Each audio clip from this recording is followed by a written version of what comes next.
Bed पर लिटा देते हैं, उसके हाथ पैर बांध देते हैं और वो उस पर वो दवा इंजेक्ट करते हैं जो अभी अभी सेबास्टियन ने इन्वेंट की है, जिससे गायब हुआ जीव वापस अपने अस्तित्व में आ सकता है। और जब वो उसके अंदर वो दवा इंजेक्ट करते हैं तो उस गोरिल्ला को बहुत प्रॉब्लम होती है, उसकी दिल की धड़कन बढ़ना शुरू हो जाती है और ऐसा लगता है कि अब गोरिल्ला नहीं बचेगा। लेकिन वो उसके दिल में शॉक लगाते, करंट का झटका देते हैं और धीरे धीरे ये दिखाते हैं कि उसकी दिल की धड़कन स्टेबल होना शुरू हो जाती है और एक एक वेन करके उसकी पूरी बॉडी धीरे धीरे विजिबल हो जाती है और गोरिल्ला वापस अपने पूरे अस्तित्व में आ जाता है। ये देखकर वहां पर जितने भी साइंटिस्ट होते हैं वो सारे खुश हो जाते हैं क्योंकि उनका आविष्कार सफल हो गया है। अब यहाँ पर जितने भी प्रयोग चल रहे होते हैं, जितनी भी रिसर्च चल रही होती है, ये सब आर्मी के लिए चल रही होती है और आर्मी के साथ उनकी मीटिंग होती है जिसमें सेबास्टियन ने झूठ बोल देता है कि अभी मुझे कामयाबी नहीं मिली। वो बोलता है कि मुझे कुछ और वक्त चाहिए। आर्मी वाले बोलते हैं कि हम तुम्हें पहले बहुत वक्त दे चुके हैं और जल्दी से तुमने इसका आउटपुट नहीं निकाला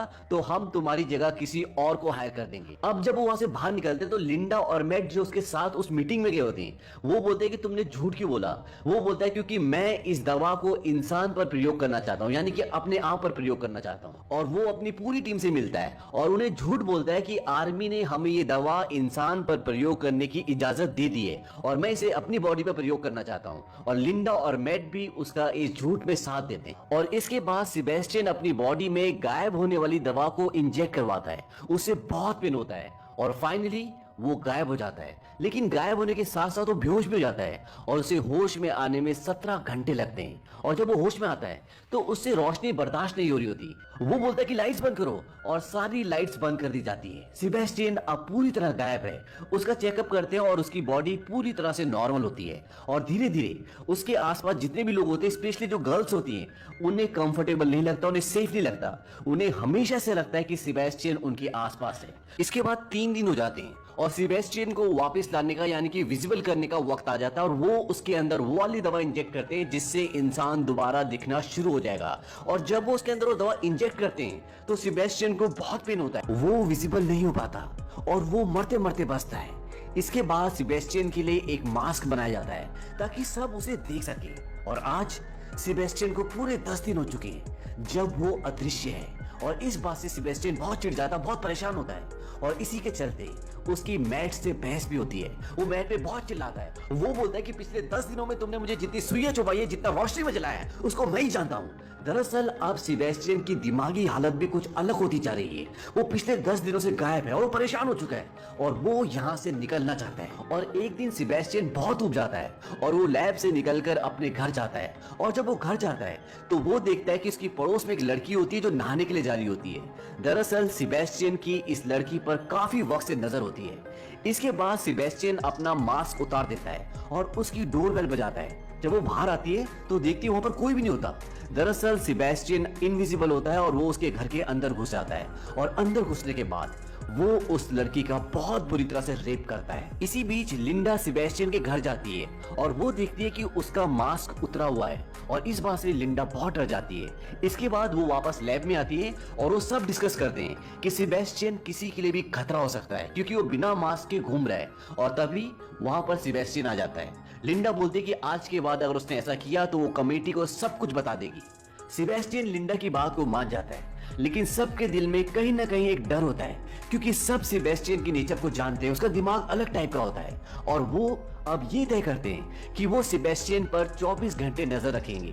दरअसल सेबेस्टियन इनविजिबल होता है लेकिन वहां पर एक कैमरा होता है जिसके थ्रू वो सेबेस्टियन की इमेज को, उसकी एनर्जी को देख सकते थे। अब सेबेस्टियन जानता है कि कैमरे से उस पर नजर रखी जा रही है और वो इस लैब से बाहर नहीं निकल सकता। इसीलिए वो कैमरे के साथ छेड़छाड़ करता है और उसमें एक रिकॉर्डिंग चला देता है जिससे ये लगता है कि सेबेस्टियन वही है और वो वहां से बाहर निकल जाता है। और इसके बाद वो लिंडा के घर जाता है तो वो देखता है कि लिंडा का अफेयर उसी के कलीग मैट से है। इस बात से सेबेस्टियन को बहुत गुस्सा आता है और उसे गुस्सा इसलिए आता है क्योंकि लिंडा उसकी एक्स गर्लफ्रेंड थी और अब गुस्से में वो उसके घर की खिड़की का कांच तोड़ देता है। लिंडा बाहर देखती है लेकिन वहां पर कोई नहीं होता। उसे शक होता है कि शायद ये सेबेस्टियन था और जब वो लैब में फोन करती है तो लैब में जो आदमी बैठा होता है वो बोलता है कि सेबेस्टियन यही है क्योंकि उसे अभी भी स्क्रीन पे वो रिकॉर्डिंग दिख रही होती है जिसमें सेबेस्टियन लेटा होता है। तो उसे लगता है कि सेबेस्टियन यहीं पर है लेकिन सेबेस्टियन वहां पर नहीं होता।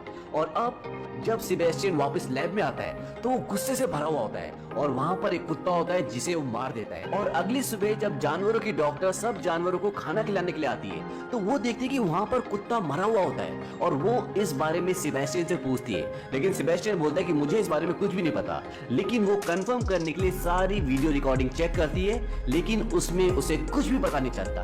और आज रात को फिर सेबेस्टियन लिंडा के घर जाता है और लिंडा को शक हो जाता है कि जरूर यहाँ पर कोई ना कोई है। इस बार वो खुद लैब जाकर देखती है और वहाँ जाकर उसे पता चलता है कि सेबेस्टियन ने उन्हें बेवकूफ बनाया है। दरअसल सेबेस्टियन वहाँ पर होता नहीं है और वो ये डिसाइड करती है कि वो सारी रिपोर्ट इस पूरे प्रोजेक्ट के हेड को यानी कि डॉक्टर क्रैमर को बताएगी। और अब मैट और लिंडा डॉक्टर क्रैमर के पास जाते हैं और उन्हें सब कुछ बता देते हैं। ये सुनने के बाद डॉक्टर क्रैमर को बहुत गुस्सा आता है और बहुत निराश होते हैं और वो मैट को और लिंडा को इस प्रोजेक्ट से निकाल देते हैं। और उनके जाने के बाद डॉक्टर क्रैमर ये बात अपने बाकी साथियों को भी बताना चाहते हैं और वो फोन करते हैं, लेकिन उनका फोन डेड होता है। दरअसल सेबेस्टियन वहां पर पहुंच चुका होता है और वो डॉक्टर क्रैमर को स्विमिंग पूल में डुबाकर मार देता है। अगली सुबह सेबेस्टियन लैब में वापस आ जाता है और यहीं पर ये दिखाते हैं कि लिंडा और मैट डॉक्टर क्रैमर के फोन का इंतजार कर रहे होते हैं, क्योंकि आज वो एक मीटिंग बिठाने वाले थे, लेकिन उनका फोन नहीं आता। और जब लिंडा उनके घर पर फोन करती है तो उसे पता चलता है कि उनकी पानी में डूबकर मौत हो गई है। इसके बाद लिंडा ये डिसाइड करती है कि वो इस प्रोजेक्ट के बारे में सबको बता देगी, क्योंकि अभी तक जितने भी लोग इस लैब के अंदर है वो ही जानते हैं कि सेबेस्टियन इनविजिबल है, इसके अलावा कोई भी नहीं जानता। और जब वो फोन करती है तो उसका फोन भी डेड हो जाता है।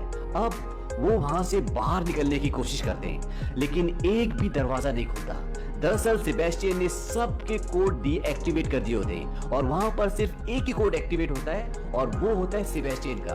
अब वो सब ये डिसाइड करते हैं कि हमें सेबेस्टियन को किसी भी हालत में पकड़ना होगा, क्योंकि सेबेस्टियन अभी इसी लैब में। और जब वो सब वहां से निकलते हैं तो जेनिस का पीछे कुछ छूट जाता है और जब उसे लेने के लिए जाती है तो सेबेस्टियन उसको मार देता है। और इसके बाद सबको समझ में आ जाता है कि सेबेस्टियन हम सबको मारना चाहता है, ताकि किसी को ये ना पता चले कि सेबेस्टियन गायब हो चुका है। अब लैब में एक ट्रेसर होता है जिसके जरिए वो उसकी लोकेशन का पता लगा लेते हैं और उसे वहां पकड़ने के लिए दो लोग जाते हैं, मैट और कार्टर। लेकिन सेबेस्टियन कार्टर को जख्मी कर देता है। मैट उस पर फायर भी करता है, लेकिन उसको नहीं लगता, क्योंकि वहां पे गर्म हवा होती है जिसकी वजह से उसकी काफी सारी परछाइयां दिख रही होती है और वो वहां से भाग जाता है। कार्टर अब बहुत बुरी तरह जख्मी है और उसे ब्लड की जरूरत है और सारा ब्लड लेने के लिए चाहती है और वहां पर सेबेस्टियन आ जाता है और सेबेस्टियन सारा को मार देता है। वहीं दूसरी तरफ कार्टर की भी मौत हो जाती है और अब यहाँ पर तीन ही लोग बचे हुए हैं, लिंडा, मैट और फ्रैंक।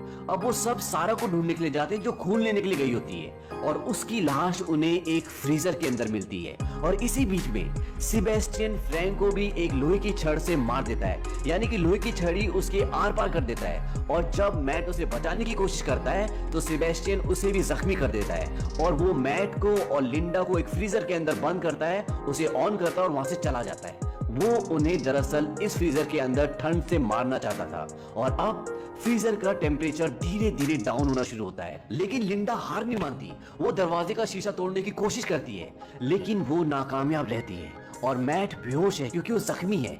वहीं दूसरी तरफ ये दिखाते हैं कि सेबेस्टियन पूरी तरह से तैयार होता है। वो एक नाइट्रोग्लिसरीन बॉम्ब बनाता है, उस पर टाइमर सेट करता है और वहां से निकलने की तैयारी करता है। और यहाँ पर ये दिखाते हैं कि लिंडा भी एक मैग्नेटिक पावर से इस दरवाजे को खोलने की कोशिश करती है और वो कामयाब हो जाती है।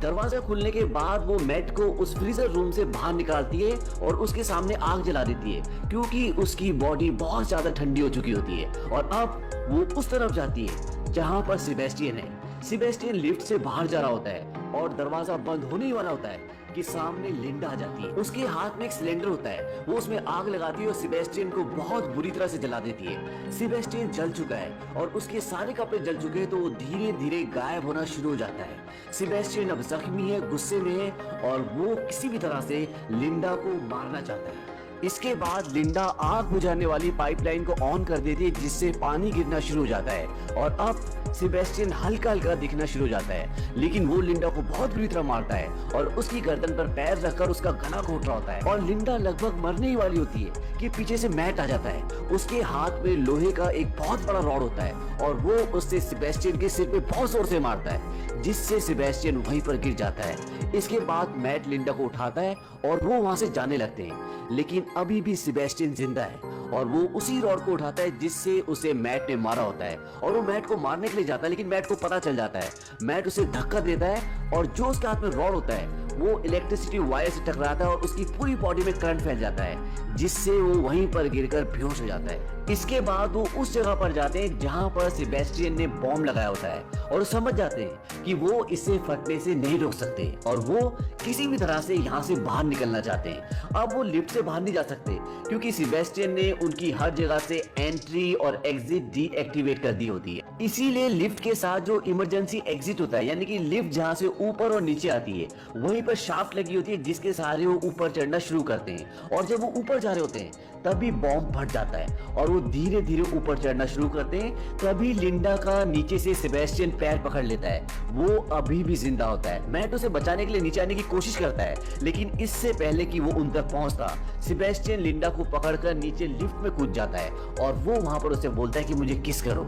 लिंडा उसे किस करती है और वो उस केबल को पकड़ लेती जो लिफ्ट के साथ लगी होती है, जिसके सहारे लिफ्ट ऊपर और नीचे आती है और वो पैर से एक बटन दबाती है जिससे केबल लिफ्ट से अलग हो जाती है और सेबेस्टियन उसी लिफ्ट के साथ नीचे जाकर गिरता है और नीचे पूरी आग जल रही होती है जिसमें सेबेस्टियन जलकर मर जाता है और लिंडा धीरे धीरे ऊपर आ जाती है और ऊपर मैट होता है। वो दोनों गले मिलते हैं और इसी के साथ ये फिल्म खत्म हो